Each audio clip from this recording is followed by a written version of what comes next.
ജമ്മു കാശ്മീരിൽ വൻ ഭീകരവേട്ട. കുൽഗാമിൽ 5 ഭീകരരെ സുരക്ഷാ സേന വധിച്ചു. ഭീകരരുമായുള്ള ഏറ്റുമുട്ടലിൽ 2 സൈനികർക്ക് പരിക്കേറ്റു. സൈന്യ മേഖലയിൽ നടത്തിയ തിരച്ചിലിനിടെയാണ് ഏറ്റുമുട്ടലുണ്ടായത്. വിവരങ്ങളുമായി ഗൗതമുണ്ട്. ഗൗതം, ഇപ്പോൾ എങ്ങനെയാണ് ഏറ്റുമുട്ടൽ തുടരുകയാണോ? കൂടുതൽ ഭീകരർ പ്രദേശത്ത് തമ്പടിച്ചിട്ടുണ്ടോ?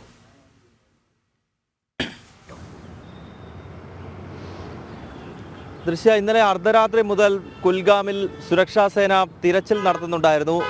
ഇന്റലിജൻസ് വിഭാഗത്തിന്റെ ഒരു റിപ്പോർട്ടുണ്ടായത് വനമേഖലയിൽ ഭീകരർ തമ്പടിച്ചിരിക്കുന്നു. വലിയ ഭീകരാക്രമണത്തിനാണ് ഇവർ കോപ്പ് കൂട്ടുന്നത് എന്നത് സംബന്ധിച്ചുള്ള ഒരു റിപ്പോർട്ടിനെ തുടർന്നാണ് സൈന്യവും അതുപോലെ തന്നെ ജമ്മു കാശ്മീർ പോലീസും സംയുക്തമായ ഒരു സെർച്ച് ഓപ്പറേഷൻ കുൽഗാമിലെ വനമേഖലയിൽ ആരംഭിച്ചത്. ഈ സെർച്ച് ഓപ്പറേഷന്റെ ഭാഗമായി ഇന്ന് രാവിലെ ഭീകരർ സുരക്ഷാ സേനയ്ക്ക് നേരെ വെടിയുതിർത്തു. ഈ സെർച്ച് ഓപ്പറേഷന് പങ്കെടുക്കുന്ന സൈന്യത്തിന് നേരെയാണ് വെടിയുതിർത്തത്. തുടർന്നാണ് രൂക്ഷമായ ഏറ്റുമുട്ടൽ സുരക്ഷാ സേനയും ഭീകരരും തമ്മിൽ നടന്നത്. ഇതിൻ്റെ ഒടുവിൽ 5 ഭീകരരെ ഇപ്പോൾ സുരക്ഷാ സേന വധിച്ചിരിക്കുന്നു എന്ന റിപ്പോർട്ടുകളാണ് കുൽഗാമിൽ നിന്നും പുറത്തു വരുന്നത്. വലിയ ഭീകരവേട്ട സൈന്യത്തിൻ്റെ നേതൃത്വത്തിൽ നടന്നിരിക്കുന്നു. ഇപ്പോൾ ഏത് ഭീകര സംഘടനകളുടെ ഭീകരരാണ് കൊല്ലപ്പെട്ടിരിക്കുന്നത് എന്നത് സംബന്ധിച്ചുള്ള റിപ്പോർട്ടുകൾ വന്നിട്ടില്ല.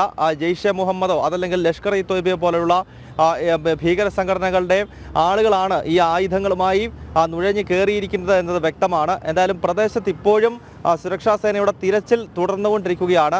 കൂടുതൽ ഭീകരരുണ്ടോ അതോ ഈ സൈന്യം വധിച്ച 5 ഭീകരർ മാത്രമാണോ ഉള്ളത് എന്നത് സംബന്ധിച്ചുള്ള ഒരു വ്യക്തത ഇനിയും വരേണ്ടതുണ്ട്. അതിനാൽ കൂടുതൽ സൈന്യം ഈ പ്രദേശത്തേക്ക് എത്തുന്നു. ആ വനമേഖലയിൽ സെർച്ച് ഓപ്പറേഷൻ തുടരുകയാണ്. ജമ്മു കാശ്മീർ പോലീസും ഈ ഓപ്പറേഷന്റെ ഭാഗമായിട്ടുണ്ട്. അങ്ങനെ സംയുക്ത ഓപ്പറേഷനിലാണ് ഇപ്പോൾ ഈ 5 ഭീകരരെ സുരക്ഷാ സേന വധിച്ചിരിക്കുന്നത്. ദൃശ്യം.